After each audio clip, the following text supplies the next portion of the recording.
O podcast que você ouve agora é uma produção da Central 3. Hoje é dia 24 de novembro de 2025. Você é bem-vindo e bem-vinda, amigo e amiga da Central 3 e do Meio Campo. Este é o podcast Meio Campo. Entra ao vivo em formato de live toda segunda e toda sexta, e você ouve quando quiser no seu tocador preferido de podcasts. Me chamo Leandro Amin, estou ao lado de Bruno Bonsante, Leandro Stein, Felipe Lobo, hoje sem Matias Pinto. Considere ser membro do meio-campo. O seu apoio é muito importante. A comunicação independente precisa desse tipo de coisa para que a gente continue existindo e crescendo, podendo fazer mais. O seu apoio vale muito. Então, se der, seja membro aqui no nosso YouTube, se você está nos ouvindo ao vivo ou não. Se está ouvindo via podcast, clica no link, que aí você tem na descrição ali o caminho para se tornar membro. Você tem, inclusive, a opção também de ser assinante da newsletter do Meio Campo. A nossa newsletter chega toda sexta-feira, aberta a todos, né, a todo o público, com tudo que rolou na semana, e às terças-feiras, a gente tem o conteúdo só para assinante.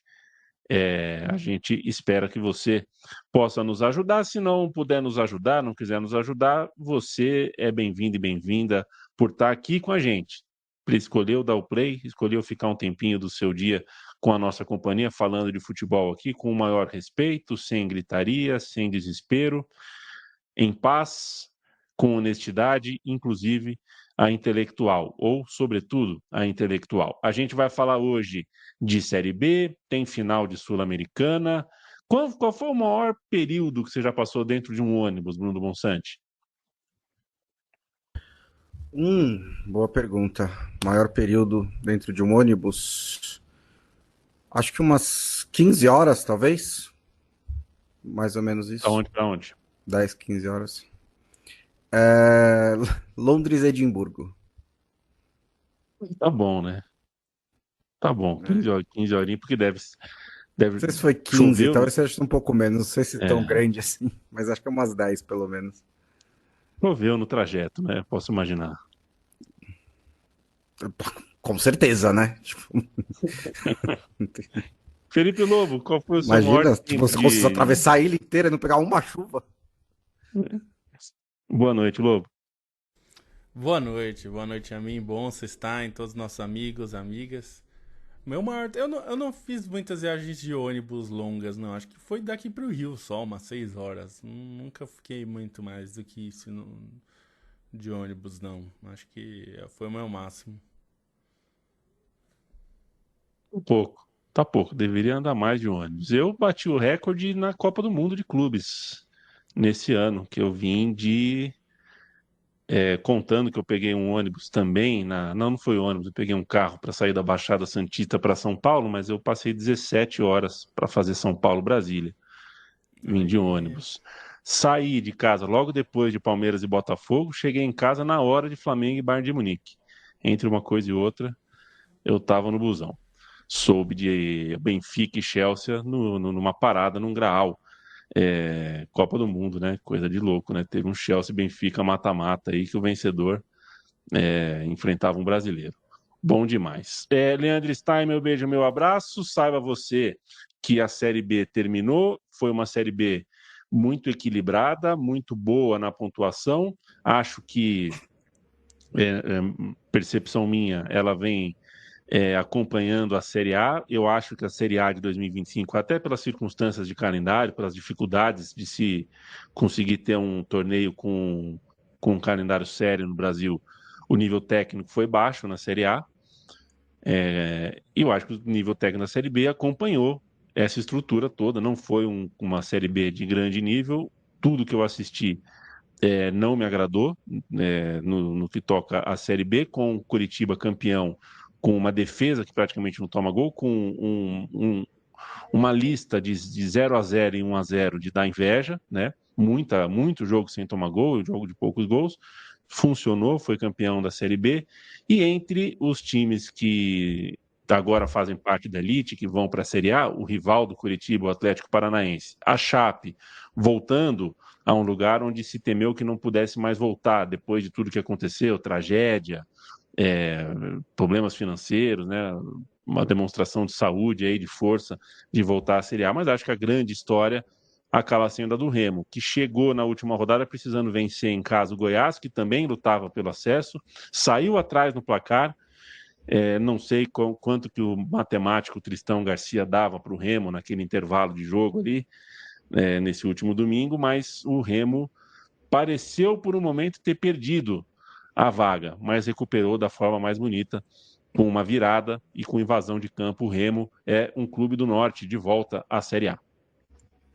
É a grande história, né, dessa Série B, o Remo, depois de 31 anos, de volta à Série A e por todos os elementos, né? A gente vê, assim, são várias coisas para olhar ao redor do Remo. Além desse ato, né, tem todo o contexto em Belém. Esse Belém foi, de certa maneira, a capital do mundo nos últimos dias com a COP30. O futebol teve convulsionado em Belém, né? Pensar que é uma temporada em que o Paysandu sofre o rebaixamento e o Remo sobe, você tem essa diferença entre os dois rivais. O Paysandu, que, embora há muito tempo longe da Série A, né, desde o início dos pontos corridos, ainda teve uma fase mais gloriosa ali no início do século, né, com título importante, título nacional, com participação na Libertadores. E o Remo tinha esse ato, né? Tinha essa espera. O Remo, assim, no meu caso, com os meus 35 anos, eu lembro vagamente do Remo em álbum de figurinha do Campeonato Brasileiro no início dos anos 90, em guia do Brasileirão, mas era muito tempo, né? Assim, muito tempo sem ter essa presença e uma campanha que precisou até virar chavinha, né? O Remo mudou de técnico e dá para a gente dizer, né? Enquanto você estava falando sobre a questão do nível técnico da Série B, né? Mesmo os times que subiram tiveram esses momentos de altos e baixos, né? O Remo passou por 2 trocas de treinador, teve o Antônio Oliveira ali no meio do processo, mas não engrenou. E aí, no final, a chegada do Guto Ferreira acaba sendo decisiva, né? Quando o time realmente tem uma sequência de vitórias importantes para entrar na zona do acesso.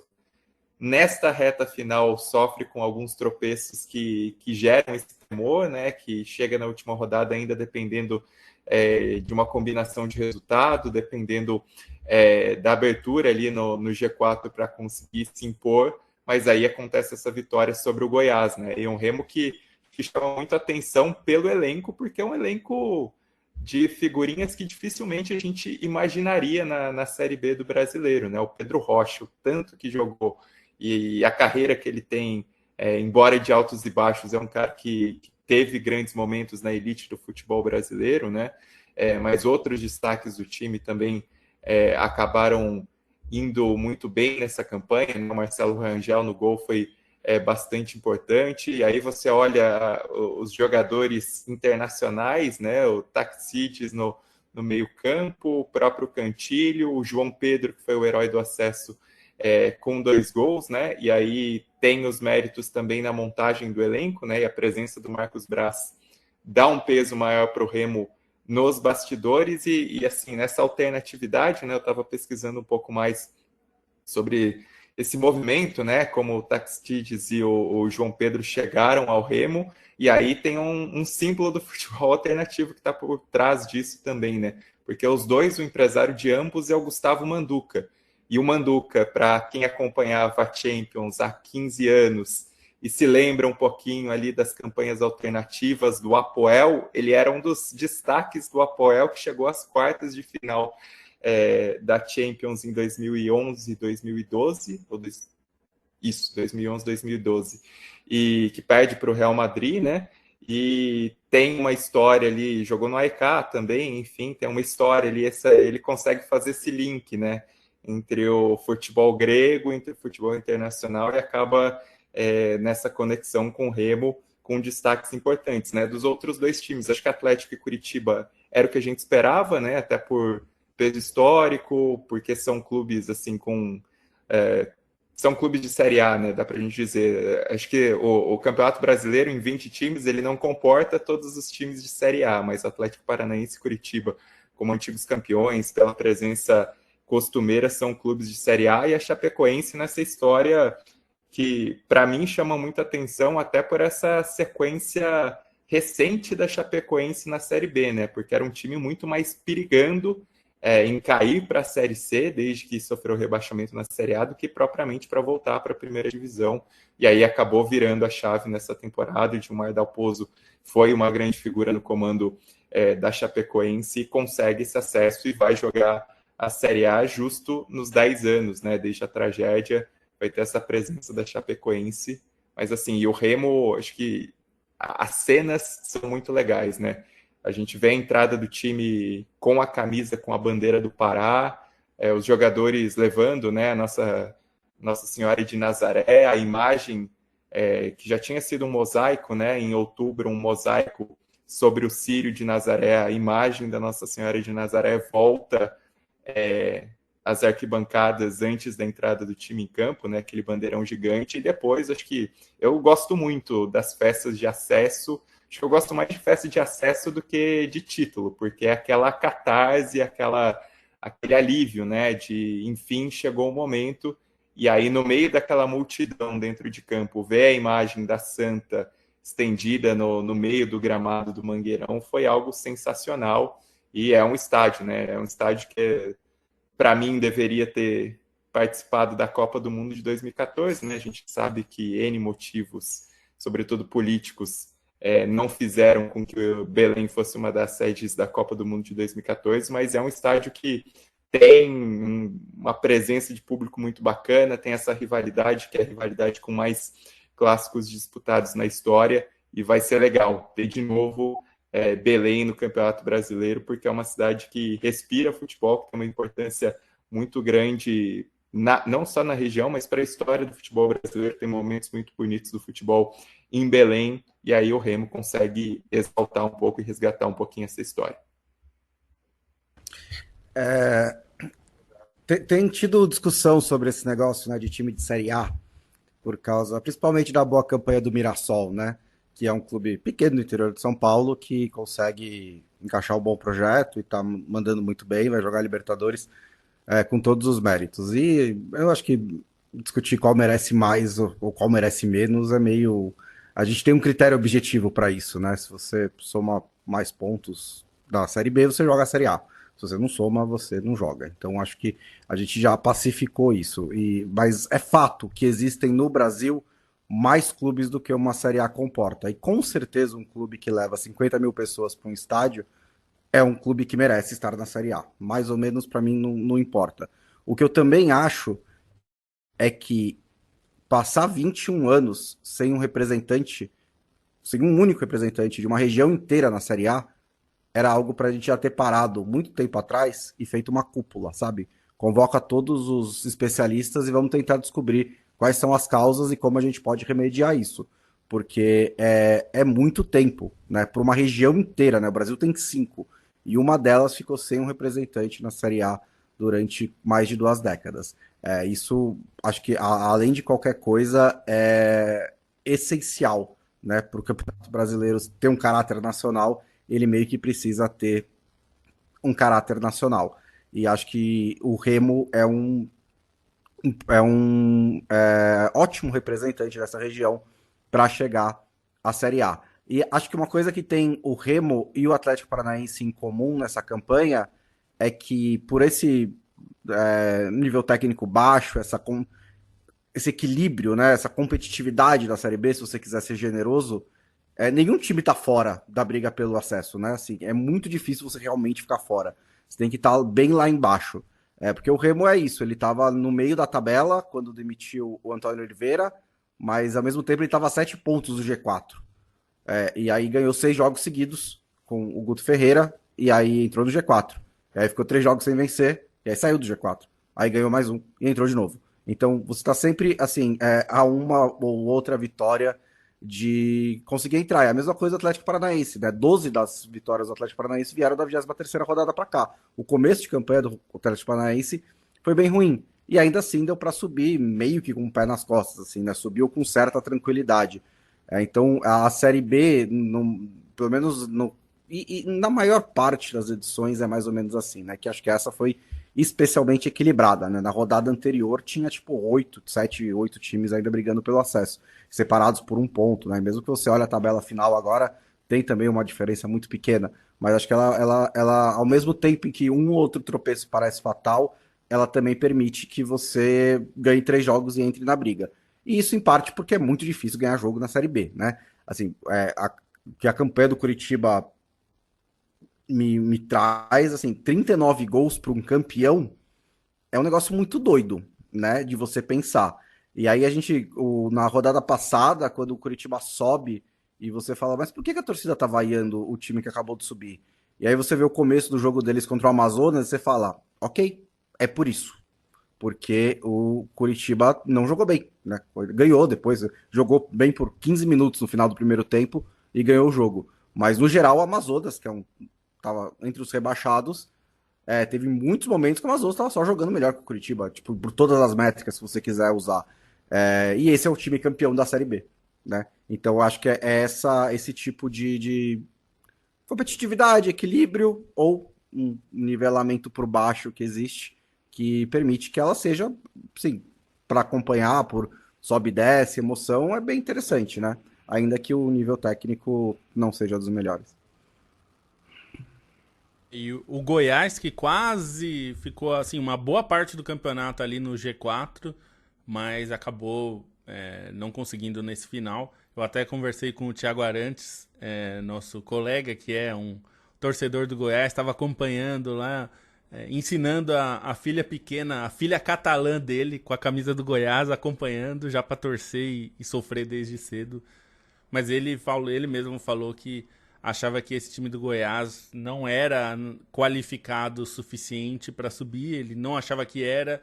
O time surpreendeu um pouco ali durante o campeonato, mas ele, no fim, acha que o time precisaria fazer mais do que fez, jogar melhor do que fez, achou muito resultado. Então acaba fora do G4 e o Eduardo Batista ficou em quinto pelo segundo ano seguido, né? Tinha ficado com o Novo Horizontino, ficou agora com o Criciúma. Criciúma que fez uma recuperação, né? Chegou a cair para a Série B do Catarinense, se recuperou, mas não conseguiu subir. Pelo menos um representante da região norte, né? Como vocês falaram, o Bonsa falou sobre essa questão mesmo de... isso é uma coisa que deveria ser o papel da CBF, né? Entender como é que você fortalece essas regiões que não conseguem ter um futebol tão competitivo, principalmente quando a gente pensa nas primeira e segunda divisão, né? Então, esse deveria ser o trabalho da CBF também, de entender e fomentar, né, o desenvolvimento dessas regiões, né? Porque você não precisa fomentar o desenvolvimento do futebol de São Paulo, mas é importante tentar entender as causas de por que o futebol em lugares tão importantes do país, como a região norte, em Belém, por exemplo, não estavam conseguindo, né, com torcidas importantes, clubes importantes, um estádio histórico do futebol brasileiro. E isso vale para outras regiões também, né? Esse projeto do Amazonas agora que cai para a Série C, depois de muita expectativa do que eles poderiam fazer. Acho que é uma reflexão importante que a gente precisa ter como país de futebol, né? O que a gente quer, como melhorar isso para não ter cada vez mais uma geografia quase sempre de Sul-Minas, né? Na Série A, com pitadas de Nordeste, né? A gente precisa ter mais do que isso. CBF que anunciou um pacote de novidades para o futebol feminino, né? Na promessa, tudo muito bom. Vamos ver se isso vai acontecer mesmo na prática. O R. Mestre, 1988, me pergunta aqui se eu prefiro o Vampeta ou Mauro Silva. Tecnicamente o Vampeta, amigo, mas a carreira do Mauro Silva foi mais longeva, né? Foi mais anos, foi mais consistente. O Vampeta, carreira irregular, né? Mas tecnicamente mais jogador. Cecília sempre presente, Josenilson sempre presente, Felipe Luiz, viva o Remo, viva o futebol brasileiro. O Coen aqui, boa semana para nós, abraço de Sintra, Portugal. Boa madrugada aí para você, né? Ouvindo a gente, disputando com a Renata Lopretti deles lá. Feliz que a gente está ganhando. Neto Targino, direto de João Pessoa, na Paraíba, está aqui. O que mais temos aqui? Tinha uma pergunta que eu tinha separado e perdi. A Cecília falou, lembrança do Steiner, falando de álbum de figurinha do campeonato de 93 ou de 94. Eu acho que de 94 ela gostava do escudo do Remo. Eu lembro do Remo no álbum de figurinhas, viu, Cecília? Que me encantou que o Remo participou do álbum com o uniforme reserva. Os jogadores tiraram as fotos com a camisa branca. E aquilo, para um doidinho de futebol, aquilo era, nossa, que coisa diferente, puxa vida. Tanto que eu nunca me esqueci de uma coisa absolutamente irrelevante como essa. Perguntei no começo dessa edição. Diga, Lobo. Não, eu ia só falar que o R-Mestre88 fez uma pergunta aqui que só para fazer um comentário rápido, que o que acham da CBF querer mudar o nome da série B, C e D? Acho uma bobagem, não precisa. Porque ele falou que tem um estigma, que o clube cai pra série B, aí quer fazer algo. Acho uma grande bobagem, não tem nenhum problema. Parece que você quer esconder que tá jogando na série B. Não acho que esse é um problema que a CBF deva se preocupar. A gente acabou de falar de outro problema que a CBF poderia se preocupar, né? É uma bobagem, mas eu descobri esses dias, viu, Felipe Lobo, que tem um campeonato em Gana e outro na Guatemala, por aí, né, Bonsa? Que é mais ou menos assim. A primeira divisão é sempre a Premier, Golden, não sei o quê. E a segunda divisão, na verdade, é a primeira. E a terceira divisão, na verdade, é a divisão 2, né, divisão 2. Isso costuma É acontecer. incrível quantos países adotam essa estrutura. Tipo, quase Exato. todos. Aliás, é uma boa história de como o Paulistão virou Série A1, A2, A3, né? Que era porque a CBD fez aquela regra que só poderiam jogar o Campeonato Brasileiro, na época que a classificação para o Brasileiro do mesmo ano era via estadual, os times de primeira divisão. E aí a Federação Paulista, espertamente, colocou... Todas as divisões do Paulista eram Série A. E aí você contornou a regra. É por isso que chama a Série A a Série A1, 2 e 3. Foi por isso. Até no Carnaval, né? Carnaval acontece assim também. A primeira divisão é o grupo especial. E a segunda divisão é o grupo 1 ou a série primeira divisão, tudo mais. Eu perguntei no começo deste episódio para os meus amigos quanto tempo eles já ficaram dentro de um ônibus. Fiz essa pergunta porque torcedores do Lanús e do Atlético Mineiro passaram muitas horas no ônibus, mas os do Lanús, pela distância ser ainda maior de Belo Horizonte, de Minas Gerais, até a capital do Paraguai, Assunção, uma distância maior ainda, mais atleticanos foram de avião, mas a torcida do Lanús foi em peso de busão e voltaram com a taça, né? A torcida do Lanús voltou com a taça, 0-0 no tempo normal, 0-0 na prorrogação, vitória nos pênaltis, Hulk perdeu uma cobrança. Quero que os senhores me falem um pouco da final da Sul-Americana. O Lanús, que se diz o maior clube de bairro do mundo, eu acho que é um ótimo slogan, mas agora já tem um número de taças, que tem time grande, que não é de bairro, que não tem, né? O Lanús se posiciona num lugar bem interessante aí no palmarés histórico, enquanto o Atlético Mineiro, se está numa fase boa, na hora da gente alargar alargando o tempo, os últimos 10, últimos 15, o cara está num bom tempo, inclusive ganhou a Libertadores nesse período aí, né? De uma década para cá, uma década e pouco para cá, conseguiu algumas coisas, mas caramba, vice de Libertadores, vice de Copa do Brasil e agora vice da Sul-Americana, incomoda.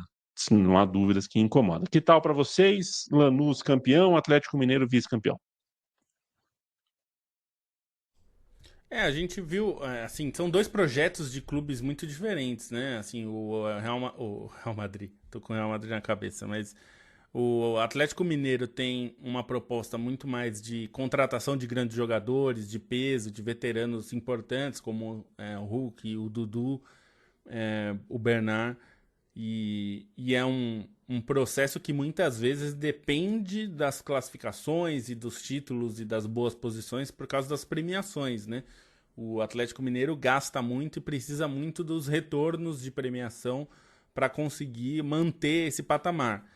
Já vinha com problema porque não conseguiu nesses últimos anos, embora tenha chegado longe na Libertadores, tá com problema de fluxo de caixa também por isso. Inclusive, a gente já tem visto medidas que o clube vai precisar tomar para melhorar o seu fluxo de caixa. Isso significa contratar menos, gastando menos com salários, principalmente, né? Que é o principal gasto do clube. Mas essa é a política do Atlético já tem alguns anos, né? Pelo menos desde 2021. E o Lanús é uma outra realidade, né? É um time que já desde no final dos anos 90 trabalha muito nessa ideia de tentar ter um bom olho no mercado, contratar jogadores que, enfim, oportunidades de mercado, tentar fazer ali um time mais modesto, mas sempre muito competitivo.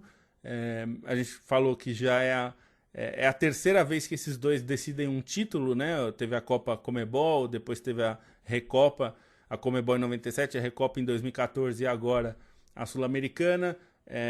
E teve essa Recopa porque o Lanús ganhou a Sul-Americana de 2013, aquela que ganhou da Ponte Preta na final, né? Uma final inusitada. Então é um time que eventualmente consegue chegar longe e até beliscar uma taça. E a taça pro Lanús é muito importante, é onde consegue competir, consegue se manter forte. E essa eu gostei muito do que você falou da alcunha aqui, o próprio Clube Cidade ser o maior clube de bairro do mundo. É bem interessante, considerando que muitos dos grandes clubes se tornam nacionais, né? No mínimo grandes regionais, né? Então é interessante pensar num clube que se denomina a partir do bairro e só a partir do bairro, né? É curioso. Quando você olha, né, para as escalações dos dois times, você vê tanto jogador cascudo no lado do Atlético Mineiro, jogadores que ganharam campeonatos sul-americanos, às vezes fala para a seleção brasileira e tal, mas eu não acho que isso se traduziu muito durante a partida, né? Acho que foi um jogo não muito bom no geral. Acho que o Atlético até foi melhor em algumas partes, acho que teve algumas chances mais claras. O Lanús conseguiu algumas coisas em contra-ataques, um pouco pelos lados, mas faltou um pouquinho de realmente de capricho na criação de chances, acabou levando para os pênaltis. Foi bom resultado no fim para eles, né? E aí nos pênaltis até a história fiquei com dó do coitado do Luciano Costa, né? Que bateu o pênalti, é uma figura histórica do Lanús, era para bater o pênalti do título e isolou e caiu no gramado, né? Lamentou bastante, mas no geral, assim, acho que uma coisa interessante da Copa Sul-Americana, principalmente, né? O Atlético Mineiro é um time mediano do futebol brasileiro há 2 anos, né? Ele tem esse investimento, ele tem esses jogadores, mas ele fez 47 pontos na temporada passada e tá com 44 nessa. Foi 12º, tá em 11º. É um time de meio de tabela do futebol brasileiro. E aí a gente tá muito acostumado a achar que clubes brasileiros vão chegar no Campeonato Sul-Americanas, na Copa Sul-Americana, na Libertadores, e ficar sempre atropelar os outros, né? Mas principalmente na Copa Sul-Americana não é esse o caso, porque a gente não manda os nossos melhores, né? A gente não manda nem o nosso segundo escalão, né? Nosso segundo escalão é o que vai para a fase preliminar da Libertadores, no caso. O Atlético Mineiro é meio de tabela, então normal que tenha dificuldades. E não é uma temporada brilhante do Atlético Mineiro como um todo, né? Conseguiu recentemente uma recuperação no Brasileirão, mas no geral é de altos e baixos. E conseguiu chegar na final da Sul-Americana, o que ótimo resultado, ainda que o terceiro vice doa, mas acho que a diferença na prática, né, é um pouquinho menor do que na teoria. O Gurias 2618 brinca com o Hulk aqui, falou que achou que o Hulk ia reclamar com o juiz depois de errar o pênalti. Essa Sul-Americana fica lembrada por aquele cartão amarelo também, né? O cartão amarelo dos mais divertidos. É engraçado, é uma cena engraçada, né? O juiz ouvindo o Hulk pacientemente, depois dando cartão amarelo para ele antes de uma disputa em pênalti. Naquela situação, o Atlético Mineiro ganhou, se classificou com o Everson como herói. Everson que quase pegou a cobrança final, né? A última cobrança do Lanús, ele quase pegou, mas passou 1 centímetro da luva dele se ele pega a cobrança seguinte, que seria né, poderia mudar a história. O Atlético Mineiro poderia não, seria muito menos pressão no Vitor Hugo ali para bater o pênalti, ele poderia ter convertido. Nunca saberemos, disputa em pênalti é assim mesmo, é sempre por alguns centímetros para cá e para lá. O Atlético Mineiro, então, mais uma vez com o vice-campeonato, o Sampaoli. E o que isso muda para o. Me esclareçam aqui, gente, só para eu lembrar. Agora, sem o Atlético campeão da Sul-Americana, a gente vai ter G7, né? Campeonato Brasileiro é G7. Dependendo da Copa do Brasil, né? É que o Atlético tava Perfeito. longe. Ele não tava. Não, ele não tá tão longe assim, ele pode terminar em oitavo, né? Ele poderia terminar em oitavo ou em nono, e aí. Se ele termina em oitavo e o Cruzeiro ganha a Libertadores, a Copa do Brasil, aí o nono lugar vai. Então poderia acontecer. Mas agora tira esse C, né? É 8 dependendo do campeão da Copa do Brasil. O Principalmente se for futebol o Cruzeiro ou o argentino, Fluminense. hein, Leandro Stein? O futebol argentino que tem bastante mais sul-americanas do que o futebol brasileiro, porque o futebol na Libertadores empatou agora, né? Mas sul-americana, o futebol argentino tem mais que o brasileiro. Mas o futebol argentino não está dando para se defender, né? Está tendo mata-mata agora de campeonato argentino, de clausura. A sensação que dá é que o futebol argentino deu a taça para o Rosário Central como um campeão da liga, e nunca isso aconteceu, só aconteceu agora, e dá a sensação que é uma decisão baseada, assim, não, cara, vamos tirar essa foto, né? Vamos tirar esse retrato do Di Maria com a taça na mão, como campeão da liga. Não dá para você anunciar, né? Você termina o campeonato num domingo, e só na segunda-feira à noite ou na terça de manhã você fala que o campeão da pontuação direta vai ganhar uma taça e vai ser considerado campeão. Se você dissesse isso até 1, 2, 3 rodadas antes, até daria para defender. Mas depois, logo assim, depois que acabar, um campeonato que desde o começo não tinha essa conotação, soa político, soa estranho. Seja como for, o Rosário Central, campeão da Liga, que é a soma da pontuação do ano apertura e do clausura, perdeu por Estudiantes, né? Foi uma situação curiosa. O Rosário Central não vai ser campeão do clausura porque perdeu em casa para o Estudiantes. Nesse combo, né? Acho que a cena mais emblemática foi, primeiro que a AFA ela obrigou os Estudiantes a fazer o passilho para o Rosário Central como campeão, que é outra coisa ridícula, né? A cereja do bolo do caminhão de coisas ridículas, até por conta da posição dos Estudiantes, né? Por ser um clube que está numa posição mais clara à AFA, até em relação às SAFs do futebol argentino, né? Na própria gestão do campeonato do futebol argentino, o Estudiantes é um clube que bate de frente, aí seria obrigado a fazer o passilho. Os jogadores ficaram de costas, né? Para quem não viu a cena, os jogadores do Estudiantes eles fazem o passilho como manda a orientação da AFA, mas todos de costas para os colegas do Rosário Central, né?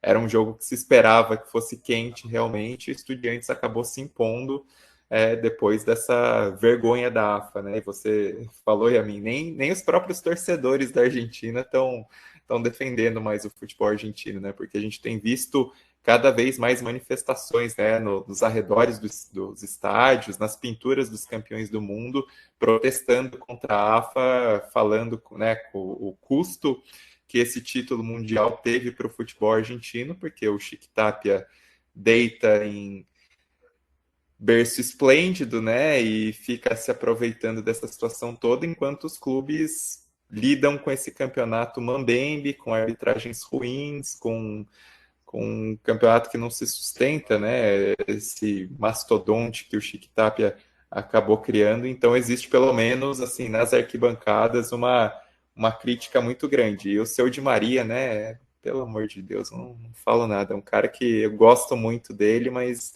a maneira como ele, não só ele, né? Mas agora ele ficou em evidência, mas como ele ajuda a sustentar a situação do Chiqui Tapia é vergonhosa e existe uma conivência também nisso tudo. Existe, e é diferente, né? É de quem a gente mais espera, é de quem a gente tem uma relação mais estreita, é de quem já é mais experiente, tem voz o suficiente para ter para ter uma posição um pouquinho mais razoável. Mas é isso, a bagunça está tão grande que é mais fácil todo mundo entrar na onda do que alguém ser uma voz dissonante. O Chiquitapia sai toda a data FIFA numa foto tomando mate com o Messi, com o Depou. Parece que a charla, né, o ambiente ali na seleção argentina é sempre muito boa. Tá tudo muito Ele bem. aparecendo no vídeo de promoção, né, do uniforme da Argentina, isso Sim. aí, ridículo. Vocês conseguem imaginar, né, a Nike lançar um uniforme da seleção e o Ricardo Teixeira aparecer? É como se fosse um talento É difícil. É difícil. A Eu situação consigo realmente. imaginar assim, apesar de dá pra imaginar assim. Não sei se o Ricardo É que ele Teixeira, era- mas teve uns que Ele vieram era depois. esperto. Tem uns que vieram depois dele, que com É, certeza. o Ricardo Teixeira era safo, O né? Ricardo Ele não se Teixeira era metia nessas esperto, roubadas, mas não, né? os Aliás, gente, próximos. o uniforme novo da seleção brasileira amarelo vai sair quando, gente? Eu não aguento mais viver sob a égide da camisa com um bicho geográfico branco no amarelo desbotado. Quando que vai sair o uniforme novo? É tão difícil lançar, gente, aqui é uma camisa amarela, punho verde, gola verde, aqui, ó, distintivo da seleção. É tão Não difícil assim de sei, não lançar? sei quando, mas tá muita expectativa pra acabar, porque essa camisa ainda, além de tudo, ainda durou muito tempo, né? É Pois basicamente é. a mesma desde a Copa do Mundo, então é meio chato, né? Não, uma Mas eu tortura. não sei se você já participou de brainstorming, de briefing, de publicidade, o que quer que seja, mas se você for, sua ideia for, por que que a gente só não faz a mesma camisa de sempre, que sempre funciona? Eu Você não vai sei se você chama expulsar. atenção, entendeu? Como é exatamente. Uma vez eu participei de um brainstorm, viu, Bruno Monsanto, de uma empresa grande, aí, empresa de futebol voltado para o público jovem, e a gente precisava de coisas antigas, coisas do futebol raiz. Aí uma pessoa falou assim: por que que a gente não filma no Chilindró? Aí ficou todo mundo: Chilindró? Que Chilindró? É o Chilindró, do lado da rodoviária ali, o Chilindró na marginal. Não, tem. O que é Chilindró? Não, Chilindró? Mas Chilindró da onde? Não, Chilindró, da portuguesa. Não, Canindé. Ah, é isso, Canindé. Confundi. Aí ficou aquele climão, assim, sabe? Porque eram só pessoas que deveriam ser capazes de não confundir Canindé com Chilindró. A pessoa foi na acentuação, né? Última sílaba com acentuação, Chilindró. Canindé, gente. Podia ter falado É, Carandiru, né? Não dava para duvidar, é uma estação à frente também. é Aí verdade, faria mais Tietê sentido. também. Chilindró e Carandiru tem a ver, né? Tem a ver, Canindé, de fato, tem a realmente, ver. eu não sei de onde ele tirou isso. Eu tava Eu não tentando sei. pensar onde ele ia chegar com Chilindró. Eu não sei se esse nome é conhecido no resto do Brasil, mas em São Paulo, pelo menos, Chilindró é comumente usado para falar prisão, né? Cadeia. Você foi pro Chilindró. Não sei se o quanto isso é. Aliás, uma coisa, né? Falando sobre regionalidades, que fique registrado, eu que sou apresentador do meu time de botão, que pega futebol do passado e tudo mais, que o acesso do Remo à Série A do Campeonato Brasileiro coincide com um evento de magnânimo, né, na cidade. Ou seja, termina a COP30, o Remo consegue o acesso. Isso é o tipo da coisa que fica gravadinho ali na cabeça, igual o Brasil ser campeão de futsal no dia que a Lady Di morreu. Isso eu não sei quem não se lembra disso, que a transmissão do futsal foi interrompida para avisar que a Lady Di tinha morrido. Eu falei, eu lá sei quem é a Lady Di, gente, volta o jogo aí. Falando em Lady Di, vamos falar de campeonato inglês, senhores? Que tal para vocês? Mais uma rodada. A conversa parece ser de fim de, de trabalho, né? Se a gente estivesse falando do Santos, do Atlético Mineiro, do Cruzeiro, do São Paulo, de algum time brasileiro, o trabalho do Arne Slot, a gente já estaria falando, não, esse trabalho acabou, esse trabalho não tem mais jeito. Eu acho que o Arne Slot está perigando no Liverpool. Eu acho que ele só vai ficar uns 7 anos no clube. 6, 7 anos.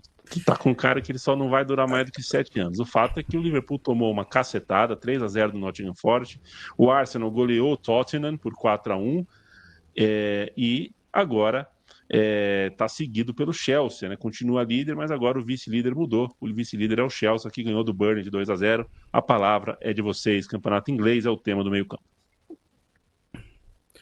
Acho que o principal da rodada acontece em campeonato de pontos corridos, né? Confirmações semana após semana de qual que é o time mais forte, né? E o Arsenal tem trazido várias dessas confirmações nesse começo de campeonato, né? Um terço, mas golear o Tottenham dessa maneira, um Tottenham também que não está passando tanta confiança. Acho que o começo do trabalho do Thomas Frank foi melhor do que ele está sendo nesse momento, né? A torcida está um pouquinho insatisfeita com a maneira como o time joga, principalmente na parte ofensiva, faltando gols, faltando criação, e o Arsenal aproveitou para golear. E acho que uma coisa interessante desse resultado do Arsenal é que quando você olha para a escalação, falta um monte de gente ainda, né? O Arsenal não conseguiu, tá fazendo essa ótima campanha, apesar de estar continuando a ter problemas físicos, principalmente no seu ataque, né? Então o Merino estava lá de novo, né, como centroavante. O Trossard jogou muito bem, né? Tem conseguido, esses dois jogadores têm conseguido meio que manter um nível do ataque do Arsenal que às vezes dá uma travada, mas dado contribuições importantes, né? E o grande nome é o Eze, que é um jogador muito, muito bom. Ainda não tinha engrenado, acho, na temporada desde que chegou ao Arsenal. Tava demorando, não estava fazendo tanto gol, dando tanta assistência, jogando mais ou menos bem. É especialmente simbólico porque ele recusou o Tottenham para jogar no Arsenal, né? O Tottenham também estava na briga quando o Arsenal apareceu, então tem isso também, esse elemento a mais, né, na goleada do Arsenal, mas assim, nesse momento muito difícil imaginar quem que consegue acompanhar esse ritmo. Acho que o Chelsea em segundo lugar faz um pouco de sentido, porque acho, em relação à temporada passada, apesar de ter tantas idas e vindas no elenco, né, acho que é o trabalho que acabou tendo mais continuidade entre os primeiros colocados, pelo menos do Big Six, né, porque o do City teve uma reformulação no elenco e o time continua instável. E o Liverpool está tendo seus problemas que não parecem acabar, né? Eu só não acho que o trabalho do Slot está tão ameaçado assim, porque eu acho que tem muitas causas, tem muitas ponderações a serem feitas, né, em relação ao trabalho, em relação aos problemas do Liverpool nesse momento, né? Desde a questão emocional, chegou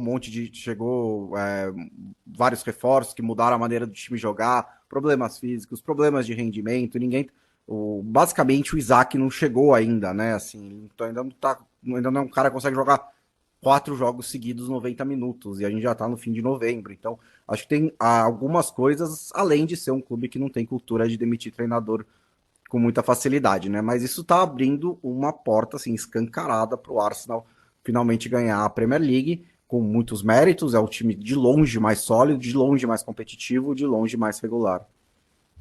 Só sobre o Arsenal, assim, algo que a gente já tinha comentado em outros programas, né, em outras edições, e essa campanha tem reforçado, como o Bonsa bem falou, assim, o elenco do Arsenal talvez seja o melhor da temporada europeia em questão de ser um elenco muito completo, né, e acho que a defesa não deixa dúvidas quanto a isso. A defesa, basicamente, você tem todas as posições, titular e reserva, muito próximos ali em questão de nível, né? Os titulares são muito bons, óbvios, mas os reservas não deixam a desejar, né? Você contar, por exemplo, com o Hincapié, que foi um campeão com o Leverkusen na Bundesliga e agora é um desses caras dentro da rotação. Então o Arsenal tem muita qualidade nesse elenco. E outra questão que também ajuda o Arsenal nessa campanha muito sólida é a polivalência dos jogadores, né? Assim, talvez seja o elenco com mais caras polivalentes, o que também ajuda nessa profundidade do elenco, né?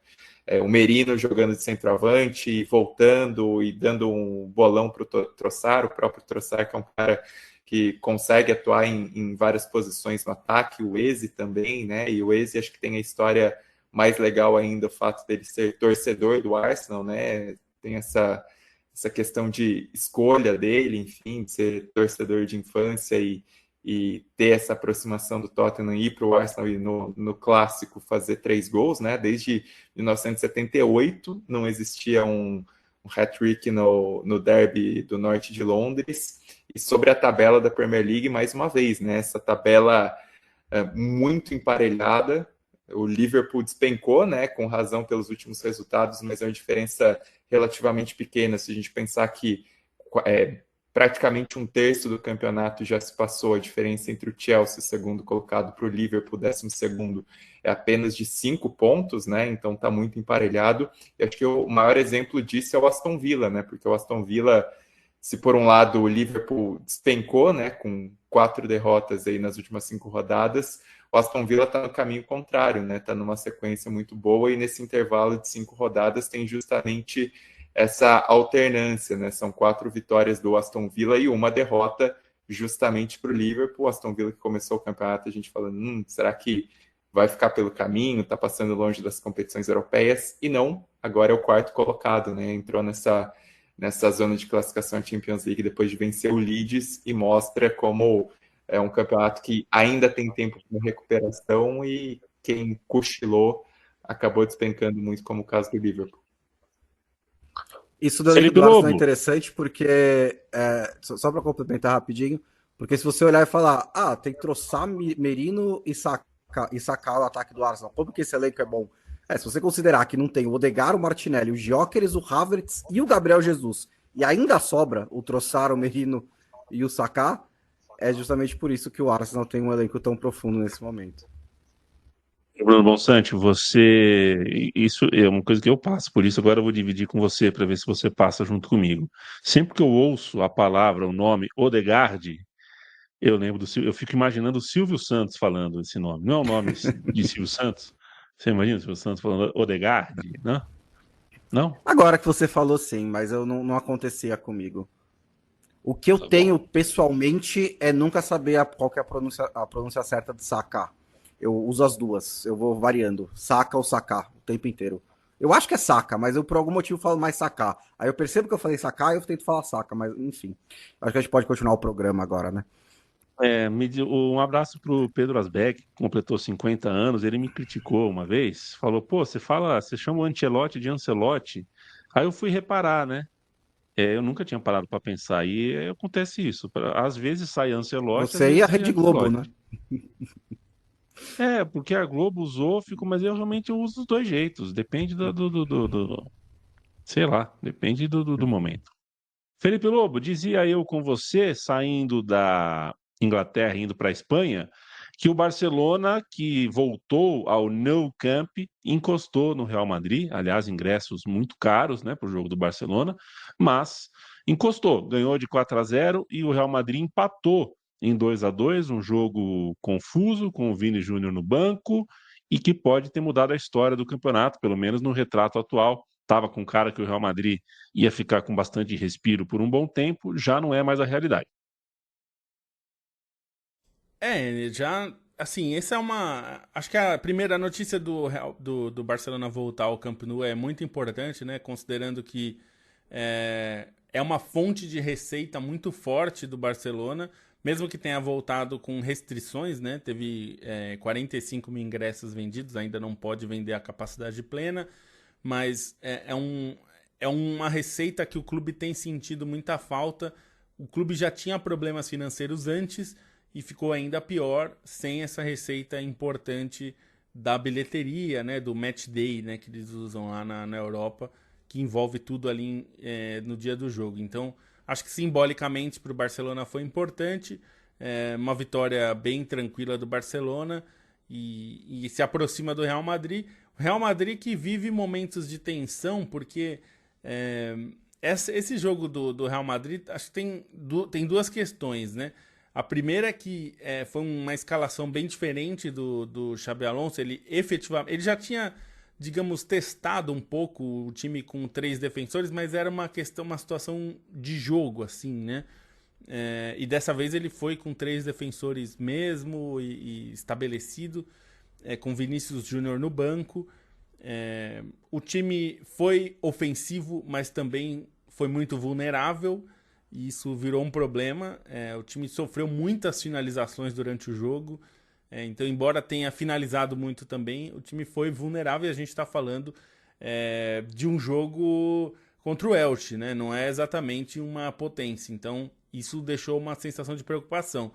E nesta segunda-feira, as coisas pioraram. The Athletic publicou que o Vinícius Júnior informou ao Real Madrid que não quer renovar o contrato por causa dessa situação com o Xabi Alonso. E isso torna as coisas complexas, né? Porque a renovação dele estava sendo negociada há muitos meses, muitas vezes parecia encaminhada, mas desde a chegada do Xabi Alonso não parece que eles se entendem bem. Teve essa questão de ele pedir desculpas quando ele fez aquela malcriação, né? Que eu acho que é uma boa forma de descrever o que ele fez. Ele saiu de campo reclamando, xingando, aquela coisa que a gente vê aqui de vez em quando. Só não chutou garrafinha, que acho que não tinha garrafinha para ele chutar ali, senão ele tinha chutado. E depois ele pediu desculpas para todo mundo, menos para o Xabi Alonso, né? Que foi quem ele deveria pedir desculpa. Eu não digo que para os outros eles não precisava pedir desculpa, mas para o Xabi Alonso especificamente ele precisava. E ele não pediu, né? Publicamente ele pediu desculpa à diretoria, aos companheiros e não citou o técnico. Isso já está há algum tempo assim. Tem muita conversa de bastidores que ele não é o único que não está muito feliz com o ambiente do Real Madrid. E eu acho que em parte isso tem que ser amenizado um pouco, porque o Real Madrid é um clube complicado quando a gente fala de ambiente, né? E saiu de um técnico que é o Carlo Ancelotti, que é um técnico muito mais... que libera muito mais os jogadores. Eu tô falando taticamente, né? Nem tô falando de cartilha, nada, porque até onde a gente sabe não tem isso, né? Mas a questão assim dos treinamentos e os jogos, o Carlo Ancelotti é muito mais flexível em relação ao que fazer em campo e como jogar, dá muito mais liberdade para os jogadores. Aparentemente o Xabi Alonso não é tanto, o que era relativamente esperado. Ele é um técnico de muito mais conceito, ele participa muito dos treinamentos, né? Os relatos são que ele, inclusive, joga nos treinos, né, para demonstrar ali o que ele está falando. Enfim, tem jogadores insatisfeitos. Acho relativamente normal. O que eu acho que não é normal é o comportamento do Vinícius. Eu não achei bom naquele momento. Ele não querer renovar, eu acho que é do direito dele. Tá tudo certo. Ele pode fazer isso. O contrato dele vai até 2027. Mas assim, eu também acho que ele tem que saber o que isso pode gerar, né? Dentro da situação. Gera um desconforto maior. O Vinícius obviamente é um dos melhores jogadores da Europa, mas isso evidentemente vai criar uma sensação complicada ali. E eu não sei como vai ser daqui até a Copa para ele. O engraçado é que quando o Ancelotti estava na Alemanha era o contrário, né? Um dos problemas foi que ele era relaxado demais nos treinamentos. Em um clube normal, eu diria que o Real Madrid tem que bancar o Xabi Alonso, porque até onde se sabe, né, a principal reclamação dos jogadores é que ele, tipo, tá cobrando pontualidade e fazendo treino físico e tentando instaurar uma certa estrutura que era muito relaxada com o Ancelotti, porque o Ancelotti funciona desse jeito, né? Não tem problema nenhum com isso. Em um clube normal, eu diria, não, você não pode deixar os jogadores mandarem no time desse jeito, né? Tem que bancar o treinador. No Real Madrid, não. No Real Madrid, os jogadores mandam mesmo. Fazer o quê? É assim a cultura do clube também, né? Cada clube tem a sua cultura. Da mesma maneira que o estilo do Ancelotti não coube com o do Bayern, e da mesma maneira que no Liverpool demora mais para demitir treinador, no Real Madrid, quando a briga é jogador versus treinador, o treinador quase sempre perde. O Florentino Pérez gosta muito do Xabi Alonso. O Xabi Alonso é um ex-jogador do Real Madrid, então isso pode até dar a ele aí um tempinho para tentar resolver esse problema. A questão é que desde o clássico contra o Barcelona, que quando começou a ficar mais... que o Real Madrid ganhou, aliás, né? E que começou a ficar mais alto esse barulho, só tá piorando. Essa questão de bastidor do Xabi Alonso com os jogadores e o quanto os jogadores estão rachados ou não, estão insatisfeitos com o Xabi Alonso. Então, assim, uma hora vai ser só uma questão de dar uma desculpa, né? Para se continuar nessa toada. Eu ainda acho que ele é um bom treinador, eu acho que ele pode fazer um bom trabalho no Real Madrid, mas se ninguém gosta dele no vestiário, o Real Madrid tem o seu histórico também de qual lado ele escolhe nessas situações. Talvez o único treinador recente, pra gente pensar, que deu certo, tendo uma mentalidade mais restritiva, digamos, foi o Mourinho, e mesmo assim, de um tempo limitado, né? Depois de um tempo, a coisa ficou tão grave que não deu mais pra brigou com segurar. todo mundo. Mas ele conseguiu ganhar um campeonato com recorde de gols, recorde de pontos, ganhou o título da Copa do Rei em cima do Real Madrid, mas foi um processo desgastante para ele e para os jogadores, né? Porque chegou depois de 2 anos, a coisa tava bem difícil. Tá, né? Kaká brigou feio com o Mourinho. Foi um dos que teve problema ali no Real Madrid. O Leandro DBF manda boa noite e manda um abraço para os amigos haitianos, grande história na Copa do Mundo. Eu quero mandar um abraço também. Perdi aqui quem foi que pediu o abraço aqui. O Gui pediu um abraço pro pessoal do. Foi o Gui, não. Ele fala de Vancouver, no Canadá, mas não foi ele. Alguém pediu aqui um abraço pro Porcouver. Essa é brincadeira, hein? Porcouver, a torcida do Palmeiras em Vancouver, no Canadá. E tinha uma outra aqui, não sei se é a Porcotaua, outra cidade do Canadá. Perdi. Tá ruim esse chat aqui do jeito que mudaram aqui. Não, perdi, gente. Um abraço para todos os palmeirenses do Canadá. É um prazer saber que vocês nos ouvem. Leandro Stein, beijo, tchau. Beijo, até sexta. Mano Monsanto, beijo, tchau. Beijo. Felipe Beijo. Lobo, Até a próxima. Felipe Lobo, beijo, tchau. Quem segue o podcast Meio Campo faz o que para tornar-se membro? Você pode se tornar membro aqui via YouTube, existe aqui o programa de membros dentro do YouTube. Tem também, você pode se tornar assinante da newsletter. E se você quer as duas coisas, a melhor forma de você fazer isso é sendo um assinante do plano centenário no YouTube. Você tem o programa de membros ali do centenário que você ganha o acesso à newsletter, além de ser membro aqui no YouTube também. Então é a melhor forma. E só para deixar aqui registrado que a Roma lidera o campeonato italiano e o Milan venceu a Inter.